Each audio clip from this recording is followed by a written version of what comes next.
I remember that moment, as if it had just happened. On the cross, my last breath left my body. The nails were still piercing my hands and feet, blood still streaming down the wood, and the sky was swallowed by darkness in the middle of the day. The final cry I uttered was not merely a cry of pain. It was a surrender. Father, into your hands I commit my spirit. They thought it was over. The mockers believed I had lost, that death had consumed me as it had consumed everyone before. My disciples were shattered in fear and despair, their eyes clouded with tears and their hearts weighed down. They did not know that my death was only a doorway opening into a far deeper journey, a journey no one had ever passed through and returned to tell. For 3 days, the world saw only a motionless body in a stone tomb. But my spirit did not rest. I did not vanish. I descended, down to the place mankind dreaded to name, Sheol, where darkness covered, where the souls of the righteous and the wicked alike awaited their fate. The Greeks called it Hades. The prophets had spoken, the Son of Man will be in the heart of the earth 3 days and 3 nights. And now, I was that Son of Man, entering into the very core of what generations had feared. Imagine, when the soul leaves the body, no weight of gravity holds it, no sunlight guides it. Before me stretched an endless expanse, black yet not empty. It was a space heavy, dense, as if even the air itself trembled. I walked through layered shadows, each step sinking deeper into the heart of the earth, and with each beat came the faint murmurs of countless souls. Cries, laments, pleas for mercy echoed from every generation. No voice distinct, yet together they surged like a tide pressing into my mind. I was not afraid, for I knew why I was here. Death was not the end. It was the threshold for me to enter the realm long held under the enemy's dominion. Scripture calls him the one who holds the power of death, Satan himself. He thought that in my death he had triumphed. Yet my death became the very path that led me into his dominion, into the place he believed was unassailable. Before me, the darkness thickened into form, a colossal gate, built from shadow and weeping. Not of iron or stone, yet heavy with the weight of every imprisoned soul. That gate trembled as I drew near. I did not need my hands to open it. The light of my very presence made its bars quake. This light was not of sun or fire, but of eternal life, the light no darkness could consume. I heard the trembling whispers from beyond. He has come. The Son of the Most High has come. Crossing the gate, I beheld the cosmos of souls. A vast expanse without sky, filled with gray darkness, yet not all alike. On one side lay what was called Abraham's bosom. There, the souls of the righteous waited, not tormented, yet not in heaven. They sat in peace, but their eyes gazed far, longing for a promise still unfulfilled. I saw Abraham, the father of the chosen people. I saw David, who had sung of me in Psalms centuries before, "You will not abandon my soul to Sheol, nor let your Holy One see decay." They looked at me, and in their eyes hope blazed. But on the other side was a sight entirely different. A chasm of agony, ceaseless wailing, where the souls of those who rejected truth were bound in the invisible fire of separation from God. Between the two places a great gulf lay, no one able to cross. I walked forward, and both sides felt it. The righteous rose, light shimmering in their eyes. The wicked groaned louder, for my light exposed their guilt. I moved deeper, to the place Peter had once called spirits in prison, souls held captive. They were not demons, nor fallen angels. They were men, who had lived and died before I came to earth. They looked at me with waiting eyes. Some shrank in fear, for the light I carried burned too bright. Others wept, realizing the one their forefathers had spoken of now stood before them. I spoke. My words were not carried by air, but struck their souls directly. I am the one promised. I am the Son of God. I died, and now I am here to declare, death no longer holds you. The wailing ceased. A heavy silence fell, then burst into rejoicing. The righteous souls knew their long-awaited day had come. But the jailer was not silent. I sensed him, the deceiver of Eden, the sower of sin who held the power of death. Satan emerged, not in fixed form, but as living shadow, shifting shapes without rest. He mocked. So, you are here too. Every man must come here. You died. Therefore you are mine. I looked at him, answering firmly. You are mistaken. I did not come to remain. I came to reclaim what you have stolen. The light within me rose like a surging tide. He recoiled, yet still snarled. He knew his hour had come.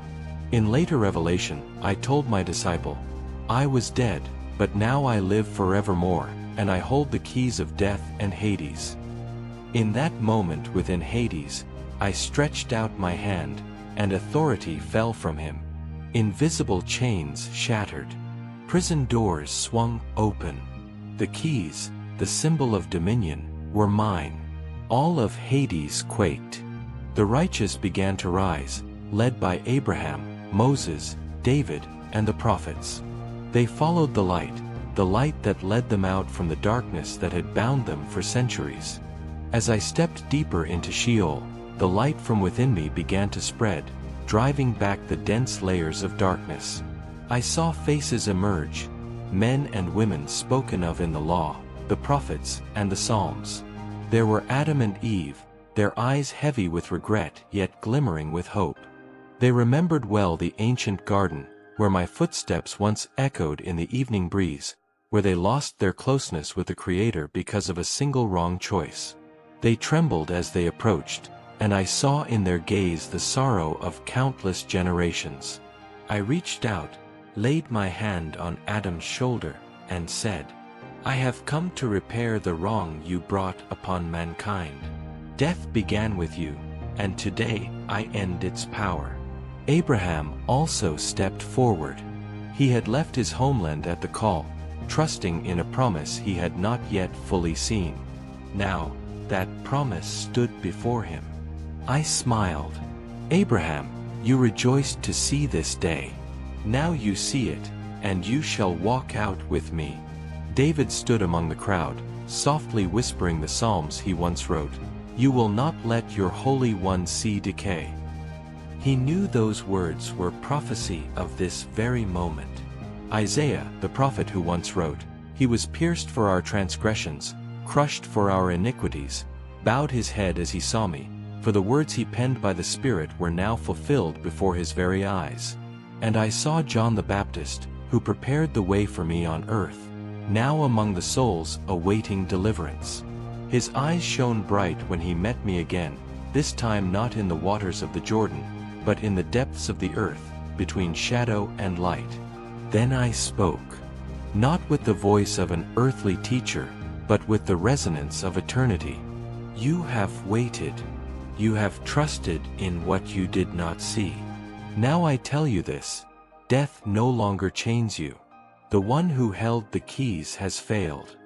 I have come to lead you out.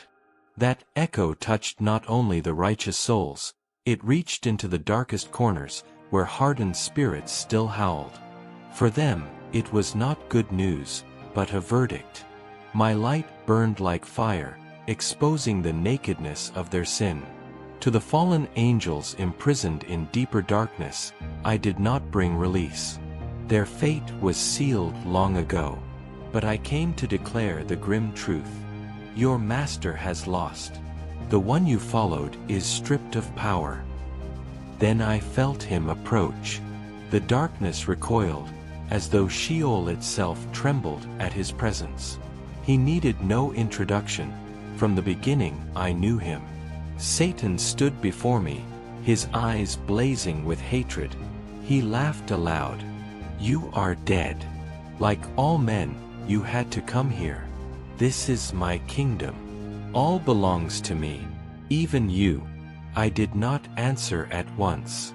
I let him speak, let him believe he still held a shred of authority. Then I stepped forward, and the light within me dissolved the shadows around him. "You had power because mankind fell. You held the keys because sin gave you the path. But I am not like them. In me there is no sin. Death cannot hold me. I am here not because you triumphed, but because I willingly laid down my life to take it up again. You have no claim over me." Satan roared, surging like a storm. But my light burst forth, piercing him. The chains he used to bind mankind disintegrated into dust. He screamed in helpless rage as I stretched out my hand and seized the keys, the symbol of death and Hades' dominion. The moment the keys rested in my hand, all of Hades quaked like an earthquake. The gates flung open, and I declared, "I am the living one. I was dead, but behold, I am alive forevermore. I hold the keys of death and Hades." The righteous souls rose, their eyes shining. Adam stepped forth first, followed by Abraham, Moses, David, and thousands more. They walked in my light, forming a grand procession. It was the procession foretold by the prophets.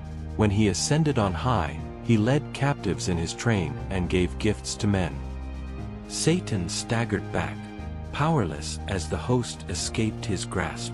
He roared, but his cry echoed only in hollow darkness, void of authority. Picture the scene: multitudes of souls walking in light, from the first of humankind to the prophets, those who had died in faith. They were no longer shadows, but radiant under the new light. Abraham smiled, staff in hand. Moses walked with eyes freed from sorrow. David lifted his voice, his psalms now an anthem of triumph. Isaiah whispered, "The prophecy is fulfilled." I led them as a king leading a victorious march home. And indeed, this was my victory, not over an earthly army, but over death itself. As I guided those souls out, I thought of my disciples still on the earth. They were confused, believing all was lost. But they did not know the true battle had been fought in these depths, and I had won. I knew that one day when they preached, they would recall my words, "O death, where is your sting? O Hades, where is your victory?" For today, the sting was removed. The keys were in my hand. Satan did not accept defeat easily. As I and the procession departed Sheol, he devised revenge. Stripped of authority over death, he sought another weapon, lies and doubt. He would make men believe the resurrection was but a fabrication. But truth cannot be hidden forever. On the day I step out of the tomb, the light of resurrection will shatter his lies. When the procession of the righteous followed me out of the shadow of Sheol, a new wind swept through that realm. Not the wind of the world, but the heartbeat of life newly reborn, echoing down into the depths of the earth. The unseen walls that had once held the patriarchs trembled gently, like a sigh after a long dream. I knew the hour had come. From that Friday afternoon to the dawn of the first day of the week, every promise had been closed and opened. I returned to the body laid in the stone tomb. That body still bore the marks of nails, still bore the wound of the spear, but now was no longer governed by decay. As I drew near, the great stone sealing the tomb moved aside like a spent cloud, retreating at the command of the angel. I entered, not as one returning to a room, but as a king reclaiming his throne. Life and soul united, not according to the old law, but according to the new order of creation resurrected. When the first breath of that dawn filled my lungs, the whole universe seemed to hold its silence for a single second, then burst open, not in noise, but in a radiant stillness, where all knew, death had lost. I rose. The burial cloth folded, neatly, as a sign that chaos had ended. The light outside the tomb was not yet the full rising sun, but enough to draw a line upon the earth, like a silver thread stitching history back together. I knew him, the defeated one, would not stay silent. As I left the tomb, lies also left their secret hiding place to walk the streets. The guards had trembled before the angel, and before the very shaking of the earth. They could tell the truth. But where religious and political power feared truth, silver coins opened more easily than the doors of hearts. They were told, "Say that the disciples came and stole the body while you were asleep." Thus a new story was born, a frail, self-contradictory story, for how can one sleeping know who came? Yet it carried what many souls desired more than truth, an excuse not to believe. I heard the whisper of that lie spreading like smoke, not heavy, not thick, but lingering, clinging to the narrow alleys of the city, seeping into houses where people wanted comfort more than conversion. Satan could no longer seal the tomb, so he sought to seal the heart. But the light of truth does not need to shout. It only needs to open a door. And that morning, the door began to open in tears. Mary Magdalene ran through the mist of dawn. Her steps were hurried, but her heart was quicker still, for love could not endure the emptiness. When she saw the empty tomb, her despair sought an explanation, any explanation, except the very one her deepest love secretly longed for. I called her name, only once, as once the Lord had called Adam in the evening of the garden. Mary! That was all, and the fog in her eyes dissolved. She recognized me not by reasoning, but by the intimate call of her own name. Rabboni! That cry reached even the furthest corridors of Sheol, where some layers of darkness had not yet retreated. I did not need to argue with proofs. My presence was the proof. But for those who did not come through love, I showed also the nail marks, the proof of justice. Love and justice kissed upon these hands. When I appeared to the disciples, beyond the veil a procession was still moving, not in the space you measure, but in the dimension of promise fulfilled. Abraham, Moses, David, Isaiah, and countless righteous ones were no longer held in waiting. They were not lost. They followed the light that had called them by name, as I had called Mary. You will ask, on that day, in Jerusalem, some saints were seen risen and appeared to many. What was that? It was the first cracks opening between your realm and the promised one, rays of dawn breaking through to herald the greater sunrise. Those signs did not remain to entertain, but to testify that the old order had fractured. You have heard, the sting of death is sin. But in me there is no sin. If death is the prison, then sin is the sentence. Without a sentence, chains have no reason to bind. I entered that prison not as a criminal, but as authority. I did not break the law. I fulfilled the law to its end, the law of justice completed in love. You will say, but you died like all men. Yes, I died like all men, for all men, and then unlike all men. I laid down my life and I took it up again. I entered as a seed enters the earth, not to disappear, but to break open. The seed does not betray itself when it splits, it fulfills itself. Some will ask, Lord, you said to the thief, today you will be with me in paradise. Why then did you descend into Hades? I answer this, in your language, paradise is not only the highest heaven of absolute glory. It was also used by the Jews of that time to mean the resting place of the righteous, the place you call Abraham's bosom. When I said, today, I promised that on that day, his soul would not fall into despair, but be with me in the place of rest. You debate where the comma is placed. Truly, I tell you today, you will be with me in paradise. Or, truly, today you will be with me in paradise. The wording does not change, my heart does not change, the promise was kept. I entered the waiting place of the righteous to call their names. and the thief heard that call in the same day. If you ask, what are the keys of death and Hades? I tell you, they are the power to open and to close, to release and to bind. Once, the enemy used death as a warehouse for souls it threatened. Now the keys are in my hand, every door judged through me. No soul need live under the shadow of an unknown threat. I know each by name.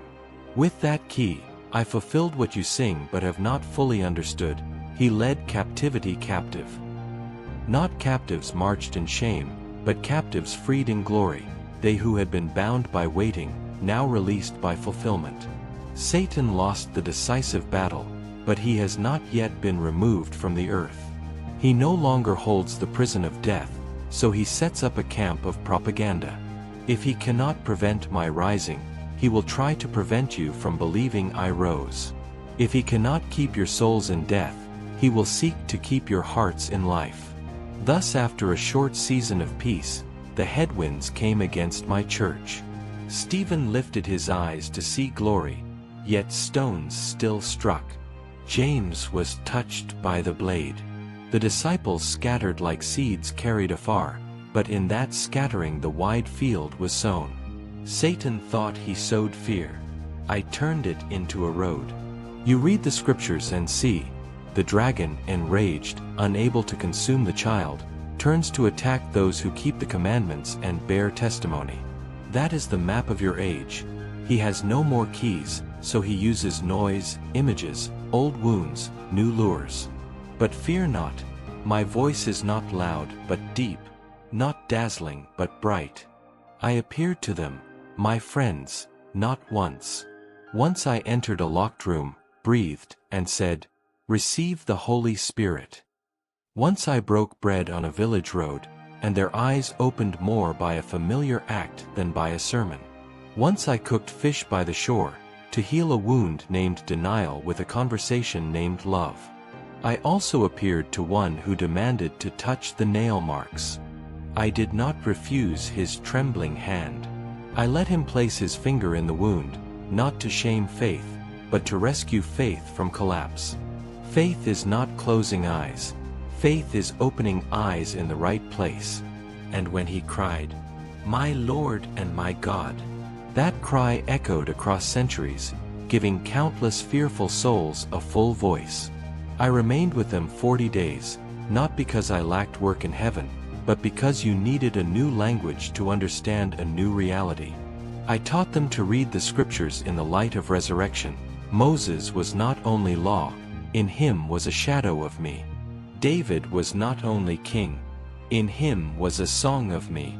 The prophets were not only warnings, in them was a sigh awaiting me. I opened their minds to understand that the verses once read by habit, "You will not let your Holy One see decay," were in truth a red thread running through history, leading to the dawn at the tomb. When the thread was revealed, the tapestry showed its pattern. That is why later, when they preached, they spoke as those who had seen, for they had seen. After I ascended, you, in different centuries, would gather the core words to teach the newly believing. You called it a creed, a short summary, like a handful of dried grain yet rich in nourishment, for one to chew again and live. You would say, "I believe that he was crucified, died, buried, he descended to the dead, on the third day he rose again." I know some among you debate whether that line appeared early or late, in what copy it was written. But what I want you to remember is, truth does not need politics to survive. The words may come in history, but the victory under the earth took place in those 3 days. Hymns will sing it as a dialogue, Hades trembling, and I knocking, and the door no longer a door. Among my people, some read, "He descended to the dead," as the symbol of the extreme loneliness on the cross, the moment I bore the abandonment sin brings. Others read it as the event, "I truly entered the depths to proclaim victory and lead captives out."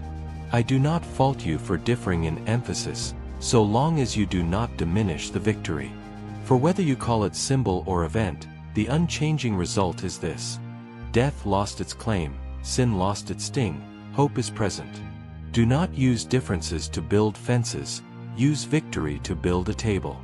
I say this to you, those who hear me in the heart of a sleepless night. The fear of death wears many names.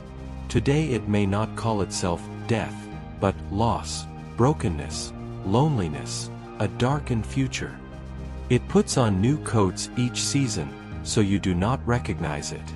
But the keys in my hand do not change with the seasons.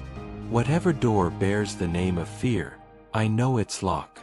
You do not need to pretend courage, you only need to place the key in the right hand. And that hand, you have seen, pierced, yet now opening doors. You will ask, how then should we live in a world still carrying hell within human hearts? Do what I taught, break bread and remember. To remember is not nostalgia, to remember is to bring grace-soaked past into thirsty present. Each time you break bread, you proclaim my death, and at the same time, my resurrection, until I come. When you remember rightly, you live rightly. When you live rightly, hell finds no place to pitch its tent within you. You hear me speak of 3 days, as though it were a closed chapter. But in truth, those 3 days are like a stone cast into a lake. The circles ripple outward forever. The next circle will be a day of judgment, when death and Hades, not prisons anymore, but mere storerooms, will surrender all and be cast into the place from which they cannot return. Do not hasten to fear that vision. A true friend tells you such things in advance, so you may anchor your hope. Hope is not the thought perhaps all will be well.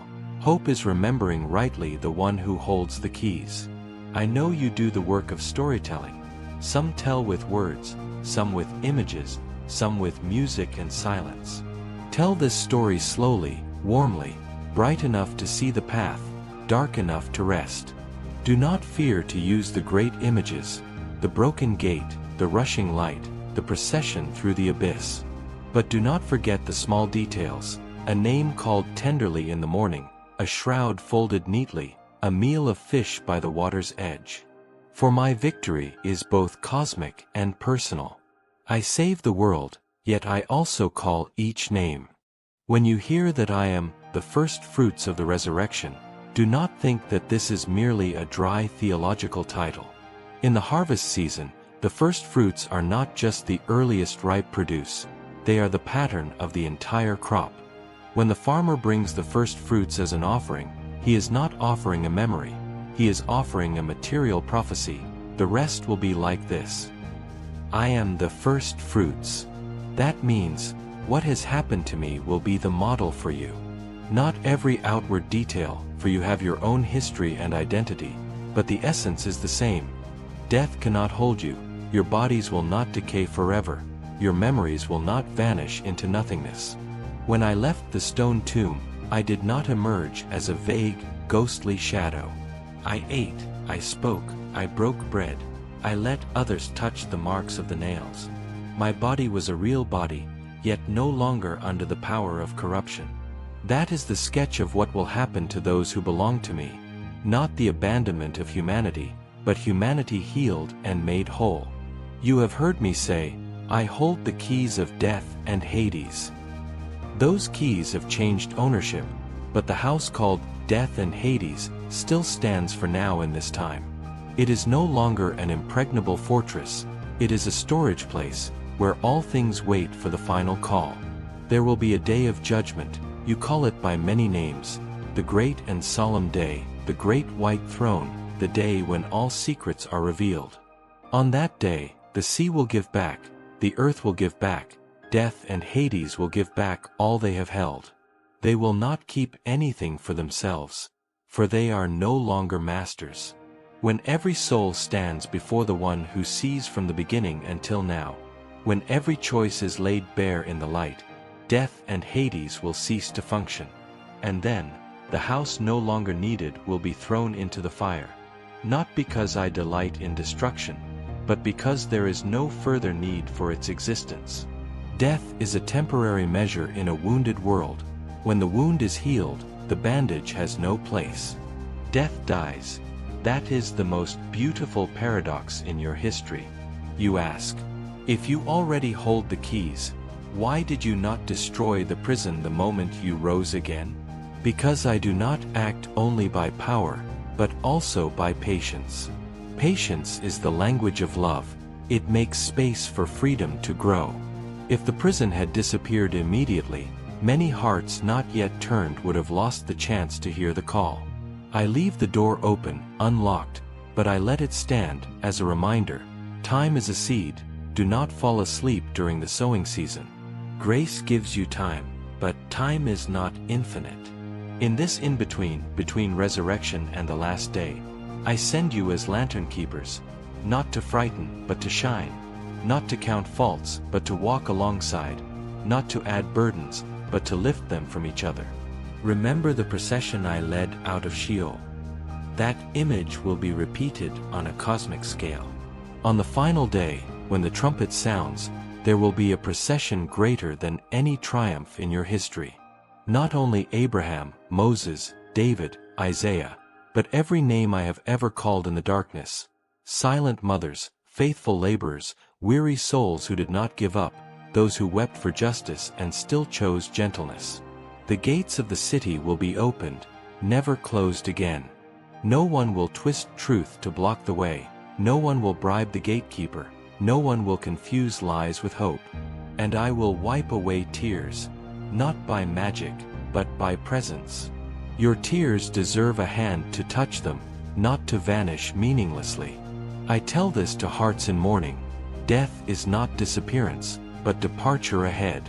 If you belong to me, death becomes a hallway instead of a wall. The hallway has two doors, one in this world, where you hold hands for the last time, one in the next, where I take that hand first. Hold funerals as farewells, but speak the right words to one another. See you again. Do not force false smiles. You have the right to cry, but cry as those who have hope. Place the white cloth on the coffin as the folded burial cloth in my tomb, a sign that chaos has ended and a new order has begun. Sing softly if you must, only do not fall silent about hope. Death wears clever masks in your daily lives. It calls itself fear of shame, fear of failure, fear of abandonment, fear of the future, fear of aging. Each mask demands your worship. Choose safety, do not love, do not risk, do not tell the truth. But remember, the sting of death is sin, and the sting of those fears is lies. When you believe the lie, fear has teeth. When you stand in truth, fear becomes only its shadow. I do not promise you will not tremble. I promise I am there. And when I am there, the keys are there. I teach you simple rituals to remember victory in the ordinary. A breaking bread, to remember the body is not a prison, but the home of glory to come. The cup of thanksgiving, to know that pain has meaning, because it is given, not stolen. A washing feet, to regard power as service, not possession. A night prayers, not to change my will, but to change your hearts. These small signs do not replace victory. They activate a living memory of that victory in your bodies and habits. I see you, storytellers. When you set up a frame of the broken gates of Hades, let your audience hear the crack of metal and the silence that follows. When you paint the light pouring in, do not make it fireworks. Let it be warm, breathing, embracing the faces. When you depict the procession, do not only draw the heroes. Let an old hand hold a small hand.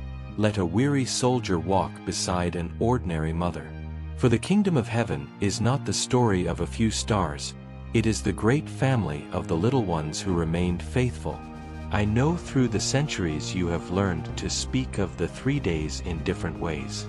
Some emphasize that I truly descended, proclaimed, broke the bars, led the captives. Some emphasize that the deepest hell I bore was the loneliness and weight of sin upon the cross. If you ask me which words I choose, I will ask you, where do those words lead you? If they lead you to the one who conquered death, broke the chains, opened the door for the righteous, exposed the enemy, and gave hope, then you are walking in the light. Do not use the light to argue about shadows.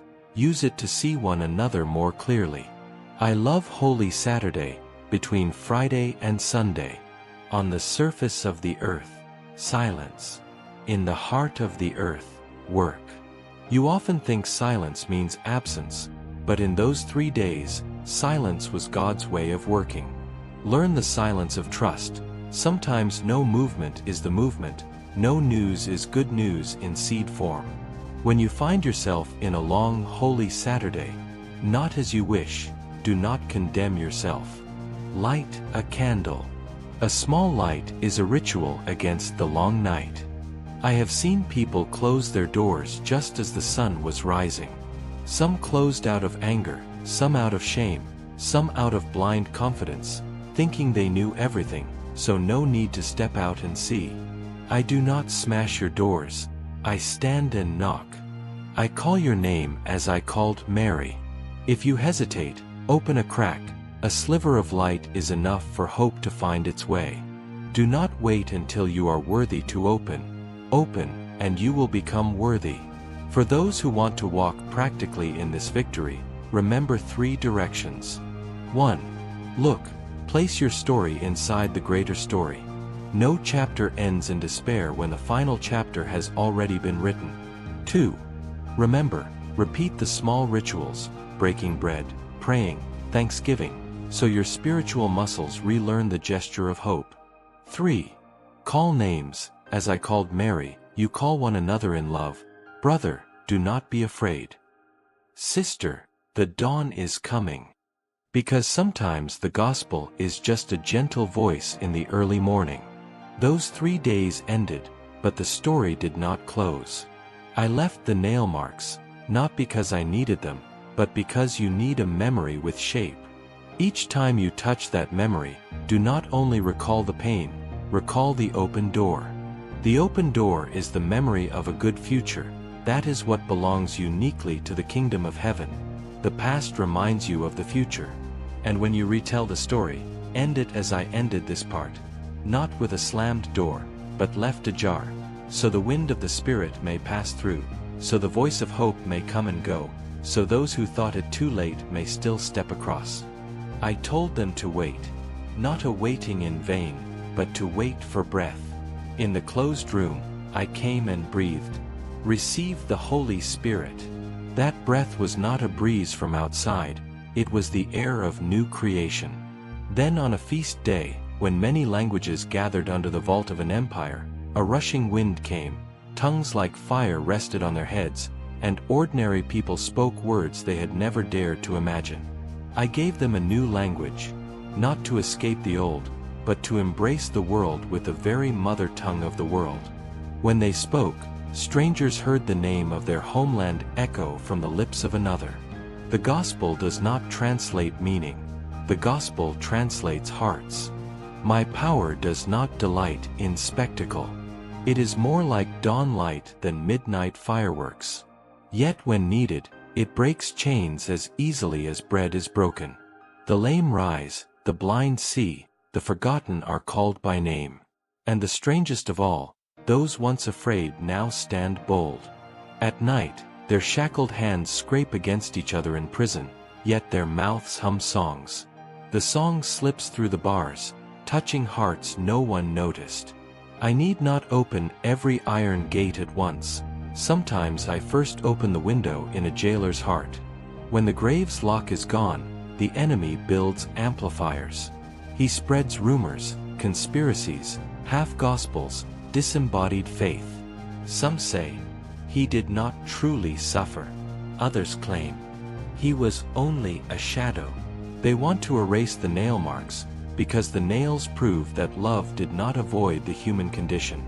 I silence the noise with a heartbeat. I stretch out my wounded hands for them to touch. I break bread before their eyes, a small act, but a great reminder. God has touched matter and found it good. That is why my church does not only speak, it breaks bread, washes feet, lays hands, kisses peace. When the right is true, lies lose their channel. There was one who heard the noise so loudly, he mistook it for truth. Zealous like fire, he dragged people out of homes, signed warrants, cast stones, thinking he served God. On a dusty road, a counterlight poured down, and he heard his name in a question. "Saul, Saul, why do you persecute me?" I did not say, "You persecute them," I said, "Me. For my body is not only in heaven. My body is the trembling church beneath his hand." When he rose, his eyes were blind so his heart could see. When his eyes opened again, he saw the world in another light. The one who once wrote warrants began writing letters. Letters to small communities in port cities, valleys, market alleys. Letters that translated the pulse of the gospel into daily rhythm. The empire paved stone roads, set up checkpoints, launched ships. They called it order. I used their roads to send the gospel beyond the borders they drew. Inns became churches, markets became pulpits, dining tables became altars. A discreet fish sign carved on damp stone walls, ichthyes, was the gentle cipher of hope. When torches burned in the arena, fire could not extinguish the light in the eyes of those singing hymns. The enemy sought a show of violence. I turned it into testimony of peace. The enemy sought a spectacle of terror. I made them mirrors of truth. I do not romanticize pain. Pain is real. But joy is also real, the kind of joy untouched by circumstance. When Stephen saw glory amid the rain of stones, it was not because the stones grew soft, it was because heaven drew near. When they sang quietly in the night, it was not denial of fear, it was learning to share a heartbeat with me. Persecution did not erase the church, it moved the church. They went to Samaria, Syria, Cyprus, Rome, like seeds flung by a hand that thought itself hostile, but was used by me. In every place they stopped, a table opened, a cloak covered a cold shoulder, a new hymn was written. I taught them a joy not postponed, not the vague "it will be okay," but the firm "it is well" at the core, because the key has changed hands. They ate small suppers, broke bread in lean seasons, prayed in busy seasons, listened to one another in noisy seasons. And each time someone stood to testify grace, the noise of lies lost a listener. They learned the art of the ordinary, honest work, raising children, respecting rulers without worshiping power, visiting prisoners, burying the dead, small acts that made the empire wonder. These people believe in an invisible king, yet they are the most trustworthy citizens. At first, they had the gospel before they had schedules. But love needs structure lest it burn out. They chose shepherds, helpers, table servers, so that none would be forgotten, especially widows and orphans. Women were not backstage. They opened homes, led gatherings, healed wounds with endurance. When heresies arose, they gathered, not to crown winners of debates, but to keep the heartbeat in tune. Born of the Father, truly suffered, truly died, descended into the grave, truly rose, seated at the right hand, will come again. Each phrase like a beat of the church's heart, pulsing through the centuries. I taught them rhythm, word, bread, sending. The word not just to know, the word to illumine. The bread not just to eat, the bread to belong. The sending not just to work, the sending to witness. In old hymns, they slipped in new fears. In ancient prayers, they named present events. The liturgical calendar became a map. Advent teaching waiting, Lent teaching repentance, Easter teaching joy without cause. When hearts are tangled, follow the map, to arrive at the hill of the empty tomb. When water flowed over the brow of a new believer, it was not only a symbol. It was the river linking the Red Sea to the Jordan, linking death to life, linking me to that person by a name. When oil touched the wound, it was not mere custom. It was the declaration that the body matters to God, matters enough to be anointed. When you are weak, do not force strength, receive. There, the noise of self-reliance fades, and the heartbeat of grace is clear. Empires change insignia, change robes, change slogans. Today an eagle, tomorrow a lion, next another crest. But the tactics stay the same. Idolizing power, commercializing souls, entertaining with violence, isolating conscience. I do not build a rival empire. I build a kingdom, like yeast, like salt, like seed. The kingdom does not worship force. The kingdom perseveres in service. The enemy seeks swift victory. I win certain and eternal by patient love. At midnight, you hear the noise in your mind. What if I fail? What if I am alone? What if I fall ill? Change the channel to the heartbeat. I am here. I hold the keys. Doors that hear my voice will open. Place your hand on your chest, hear your pulse, and remember, this beat no longer belongs to death. It was redeemed by the nails. If needed, read a psalm slowly. Speak the name of someone you love and entrust them to me. Turn off the screen, light a candle, whisper, I place the keys in your hands. That is the liturgy of sleep, a hidden Eucharist beneath the blanket. You ask, what do we do to quiet the world's noise? 3 small steps. 1. Be honest. Speak a small truth in a small moment. The chemistry of truth will spread. 2. Be kind. Slow down where others rush. Kindness is resistance against a culture of efficiency. 3. Worship. Place me at the center of the week, so that noise must line up behind the word. When you do these 3 little things, the amplifier of lies distorts. My church passes through city gates, stone bridges, seashores, marketplaces, not as an occupying army, but as a procession-bearing song. That song needs no loudspeaker, yet is heard far.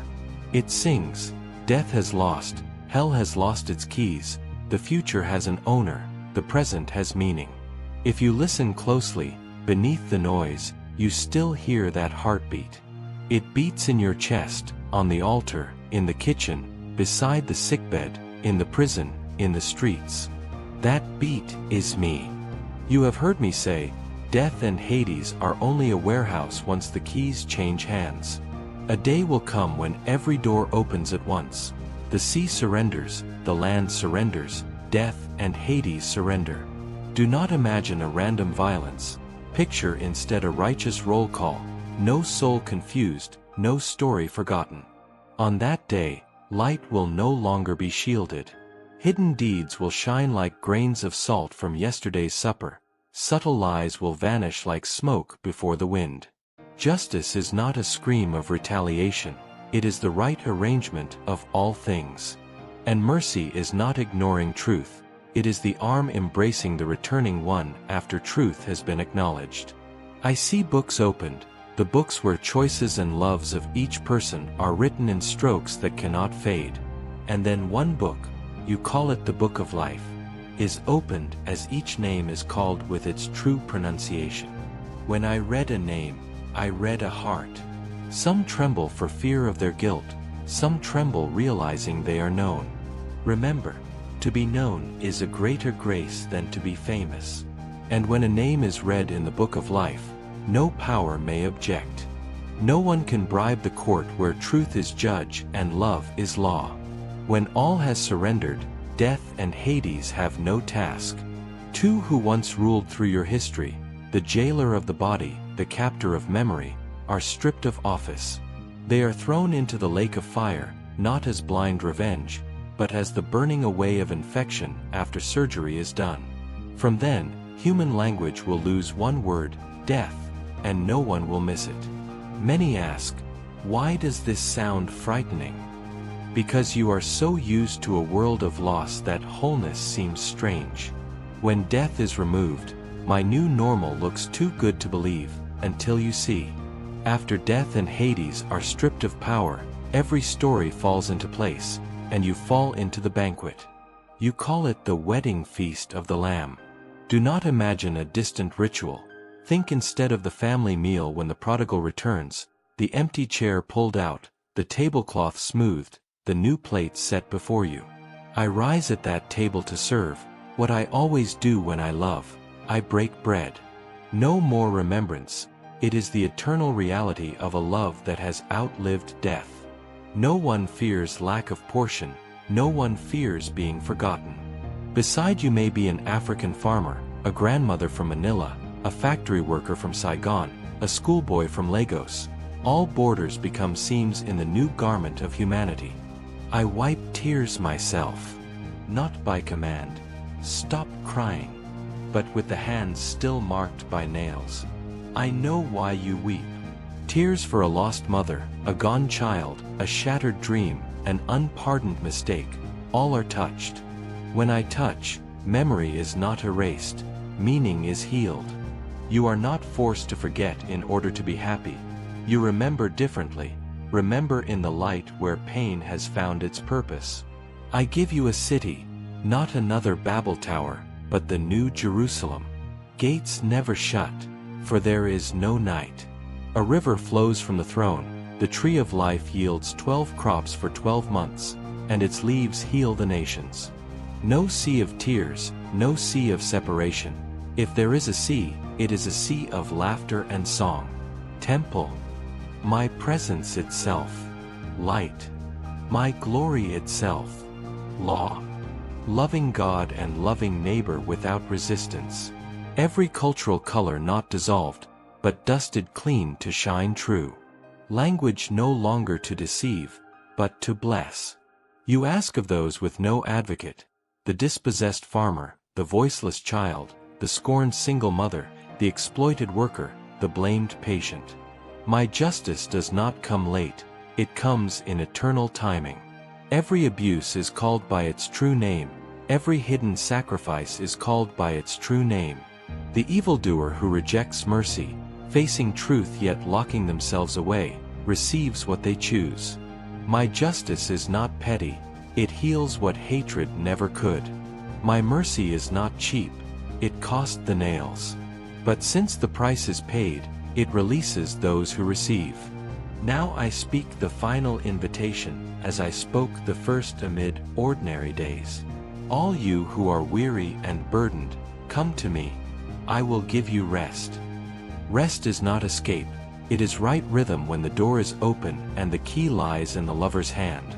Trade roles, stop clinging to the door and cling to me. Stop clutching false keys and place them in my hand. Stop guarding death and learn to watch life. When night falls and noise rises, do the liturgy of breath. A breathe in slowly, whisper. I hold the key. A breathe out slowly, whisper. And this door will open. Repeat 3 times. Then place hand on chest. This rhythm belongs to death no more. If you can, light a small candle, as a Holy Saturday sign in your room. Read a psalm slowly like pouring water. And if tears come, let them pass through my hands. I stand at hospital bedsides more than you think. When the machine ticks, when antiseptic scent mingles with flowers, when fingers clutch the sheet's edge, I am there. If you are the patient, do not fear, the door is not locked. If you are beside them, do not be alone. I stand across the bed.